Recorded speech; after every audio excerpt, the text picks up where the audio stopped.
প্রত্যেক মেয়েরই স্বপ্ন থাকে তার সাজানো গোছানো নিজের একটা সংসার থাকবে। আলহামদুলিল্লাহ আমার নিজের একটা সংসার আছে।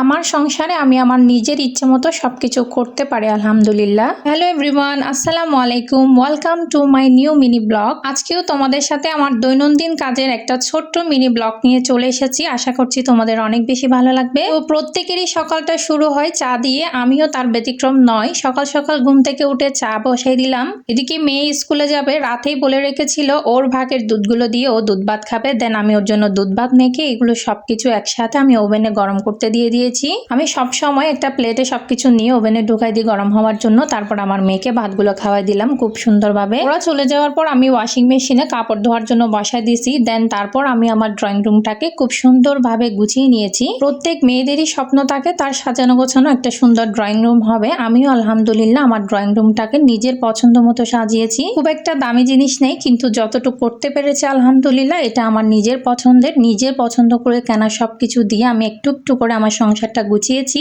খুব হালকা সাদামাটা জিনিস, কিন্তু তারপরেও আমি নিজের হাতে গুছিয়ে আমার সংসারটা আমি তৈরি করেছি। আমার কাছে খুব বেশি ভালো লাগে। তো সবকিছু গোছানো কমপ্লিট করলাম। তারপর আমার হাজবেন্ড বাড়ি থেকে আসলো। বাড়িতে গিয়েছিল ওরা, ওখানে একটা দাওয়াতের আয়োজন হয়েছিল। আমাকেও আমার শাশুড়ি অনেক করে বলেছিল, কিন্তু আমি যাইনি। তো আমি যাইনি বলে আমার জন্য অল্প অল্প করে সবকিছু টিফিনে করে পাঠিয়ে দিয়েছে। এমন শাশুড়ি থাকা তো ভাগ্যের ব্যাপার। পুটলি করে আরো অনেক কিছু ছোট ছোট জিনিস অনেক কিছু পাঠিয়ে দিয়েছে। এখানে অনেক কিছুই পাঠিয়েছে, গরুর মাংস, ডিম, মুরগির মাংস, তারপর পোলাও ভাত পাঠিয়েছে আমার জন্য, কিছু চূড়া, কলা, তারপর কিছু স্ন্যাক জাতীয় কিছু আইটেম পাঠিয়েছে। তো আমি এগুলো সবকিছু খুলে একসাথে গুছিয়ে নিচ্ছিলাম, দেখুন আপনারাই। এদিকে আমার মেয়ে বসে বসে ও অনেক আনন্দ করছিল এবং দেখছিল আমার ভিডিওটা।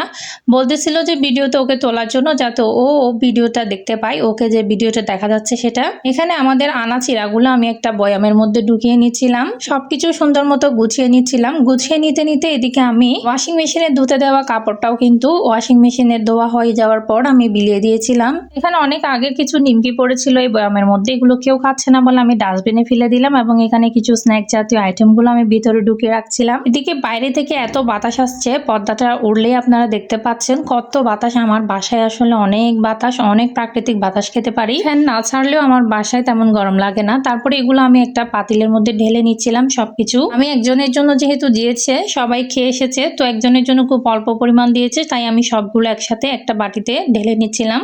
তারপর এগুলো আমি গরম করে নিব, যেহেতু অনেক সকালে রান্না করা খাবার এগুলো নষ্ট হয়ে যাবে। তো গরম করার জন্য আমি চুলায় এগুলো সুন্দরভাবে দিয়ে গরম করে নিয়েছি। এদিকে অনেক কিছু থালাবাটি হয়ে গেছে, থালাবাটিগুলো খুব সুন্দর মতো আমি ধুয়ে নিলাম। কথা বলতে বলতে আজকে বিদায় নেওয়ার সময় চলে এসেছে। সবাই ভালো থাকবেন, সুস্থ থাকবেন। আসসালামু আলাইকুম, thanks for watching my video. আল্লাহ হাফেজ।